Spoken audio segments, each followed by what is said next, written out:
കടലേ Cheers. നീലക്കടലേ നിന്നാത്മാ. ഈ Aam Aadmi party പോലുള്ള പ്രസ്ഥാനം ഇന്ത്യയിൽ വന്നതോടുകൂടി ശരിക്കും പറഞ്ഞു ഇന്ത്യക്കൊരഭിമാനം ലോകരാഷ്ട്രങ്ങളുടെ ഇടയിൽ. അതാണ് ഈ കുറെ കാലമായില്ലേ നിങ്ങൾ ഈ BJP അതൊന്നുമല്ല, ഇപ്പൊ അവര് വന്നോണ്ടൊന്നും വലിയ മാറ്റമൊന്നും ഉണ്ടാകാൻ പോകുന്നില്ല. അവരും അധികാരത്തിലേക്ക് വരുന്നതോടുകൂടി അവരും നാശാവും. അധികാരം കിട്ടിക്കഴിഞ്ഞാലും ഗാന്ധിജിന്റെ ആളാ ഈ ഞാൻ പറയുന്നത്. സുഖാട്ട, ഈ ആം ആദ്മി എന്ന് പറയുന്ന പ്രസ്ഥാനം ഉണ്ടല്ലോ, അത് ചൂലാണ് അതിന്റെ സമരായുധമായിട്ട് ഉപയോഗിക്കുന്നത്. വേറെ ഇന്ത്യയിലെ ഒരു രാഷ്ട്രീയ പ്രസ്ഥാനവും ചൂലിനെ ആയുധ രാഷ്ട്രീയവൽക്കരിച്ചിട്ടില്ല. ഈ ധൈര്യമാണ് ആം ആദ്മിയെ മറ്റ് രാഷ്ട്രീയ പാർട്ടികളിൽ നിന്ന് വേറിട്ട് നിർത്തുന്നത്. എന്താ സ്വാമിജിന്റെ അഭിപ്രായം? മറ്റ് രാഷ്ട്രീയ പാർട്ടികളിൽ നിന്ന് ആം ആദ്മി വേറിട്ട് നിൽക്കുന്നുണ്ടോ? എവിടെ? അവരധികാരത്തിൽ വന്നില്ലേ? ഈ സോക്കോൾഡ് സദാചാരം എന്ന് പറയുന്ന സംഗതി ഉണ്ട്, അത് ലൈറ്റ് ഓഫ് ചെയ്യുന്നതോടുകൂടി അവസാനിക്കുമെന്നാണ് എൻ്റെ അഭിപ്രായം. മാഷ് വലിയ ഗാന്ധിയനും ഞാൻ പറയുന്നില്ല. എന്താ അഭിപ്രായം? മലയാളീൻ്റെ സദാചാരം അല്ലേ? ഒന്നടിക്കട്ടെ, എന്താ പറയും? ഇൻഹിബിഷൻസിന്റെ പ്രശ്നമുണ്ട്, അടിക്ക്. സദാചാരം സദാചാരം എന്ന് പറഞ്ഞാൽ എന്താണ്? ഇവിടെ എന്ത് സദാചാര ബോധം ഉള്ളത്? എന്തിനെ പറ്റിയാണ് നമ്മൾ സദാചാരം എന്നൊക്കെ പറയുന്നത്? എടാ അതാ സദാചാരം പറയുമ്പോ അതാടാ ഒരു കിളി, ഒരു കുപ്പി ഒന്ന് കഴിക്കാൻ കഴിയാത്ത ആളാണ്.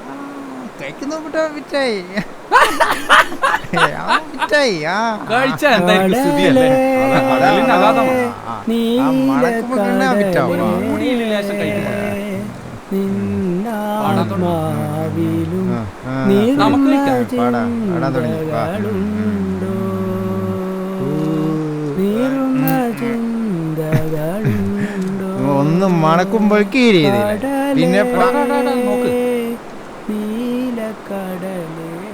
പങ്ങളെ കൂടുന്നോ?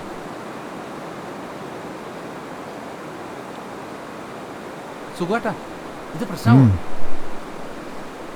എന്താ? രണ്ടു കുപ്പി ബീർ കഴിച്ചിട്ട് കൂടിയാ നമുക്ക് തികയോ? നമ്മള് നാലാൾക്കും പിന്നെന്ത് ചെയ്യാനാ? കുറച്ച് ഒഴിച്ചേട്ടെ. ഒഴിക്ക്, നോക്കി നോക്കാം തികയൊന്ന്. ഓക്കെ, കുറച്ച് ദിവസമായി നിങ്ങളെ പോലുള്ളവരോട് രണ്ട് വർത്താനം പറയണമെന്ന് വിചാരിക്കും. കഴിക്കട്ടെ. അല്പം ഓവറായി പോയാലോ അല്ലേ? ഇതൊക്കെ എന്താവാനാ ഇഷ്ട? ഒന്ന് നോക്ക്, ഒന്ന് പരീക്ഷിച്ച് നോക്കപ്പാ.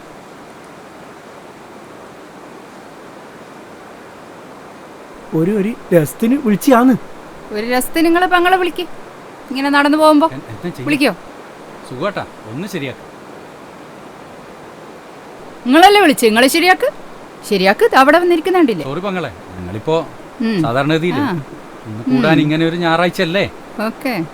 കുറെ കാലത്തിന് ശേഷം ഞങ്ങളൊന്ന് കണ്ടയാണ്. പെങ്ങളെ കണ്ടപ്പോ പെങ്ങളായിട്ട് തോന്നി, അതാണ്. സോറി പങ്ങളെ. പെങ്ങന്മാരെല്ലാം കൂട്ടി ഇങ്ങനെ ഇരിക്കും വൈകുന്നേരം ഞായറാഴ്ച ഇരുട്ട് കൂടുന്നവരെ. അത് വിട്, തെറ്റ് പറ്റിപ്പോയി. നമ്മള് എന്താ പറയാ, നമ്മളൊരു ഞായറാഴ്ച ഇങ്ങനെ കടലെല്ലാം കണ്ടിരിക്കുമ്പോ കുറച്ചൊന്ന് റൊമാൻറ്റിക് ആയിപ്പോയി അല്ലേ മാഷേ? പെങ്ങളോട് വേറൊന്ന് ചെയ്യിപ്പോ പെങ്ങളോട് റൊമാൻറ്റിക് ആയിപ്പോയി. സുഖോട്ടാ, ഒന്ന് പറഞ്ഞു. ഞാൻ പറയാം, അഥവാ ഇവരിങ്ങനെ ഇങ്ങോട്ട് വിളിച്ചാൽ തന്നെ പെങ്ങൾ അങ്ങോട്ട് പോവല്ലേ ചെയ്യേണ്ടത്? വേണ്ടേ? നിങ്ങളെ വിളിച്ചാ വരണല്ലോ, വരണ്ടേ? പെങ്ങളെ സോറി, ഇപ്പം ഞാനാണല്ലോ വിളിച്ചത്. ഞാനിപ്പോൾ കഴിക്കില്ല. ഞാനൊരു ഒന്നടിച്ചപ്പോൾ, ഒരു പെഗ് അടിച്ചപ്പോൾ നല്ല ബിയറാ. ഒരു ബിയർ, ഒരു പെഗ്, ഒരു ബിയർ. സ്വാമിജി ഒന്നിടപെടപ്പാ. എന്താ ചെയ്യാ, ഓരോ കഷ്ടകാലം വരും, എങ്ങനെ രക്ഷപ്പെടുക? തീരുമാനം ഉണ്ടാക്ക്.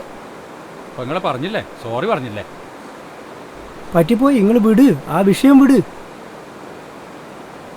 എനിക്ക് കാല് പിടിക്കാം. എന്നപ്പോ ചെയ്യാ? നല്ലൊരു ഞായറാഴ്ച അല്ലേ? എനിക്ക് പോവാലോ?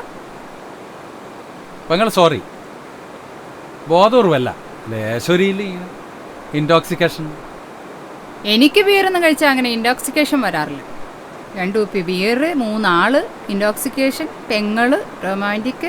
എന്താ ചെയ്യാ, നമ്മൾ പിന്നെ ആദ്യമായിട്ടാണ് ഇത്, അതുകൊണ്ടാ. സോറി, പ്രശ്നമൊന്നും ഉണ്ടാക്കല്ലേ പെങ്ങളെ, പ്ലീസ്. നിങ്ങൾ കൂട് ഇൻടോക്സിക്കേഷനൊക്കെ ഉണ്ടാക്ക്. 3 ആളും കൂടി ഉണ്ടാക്ക് 2 കുപ്പി ബിയറും കൊണ്ട്. എടാ മോനെ, ഇത് ഭയങ്കരാണല്ലോടാ.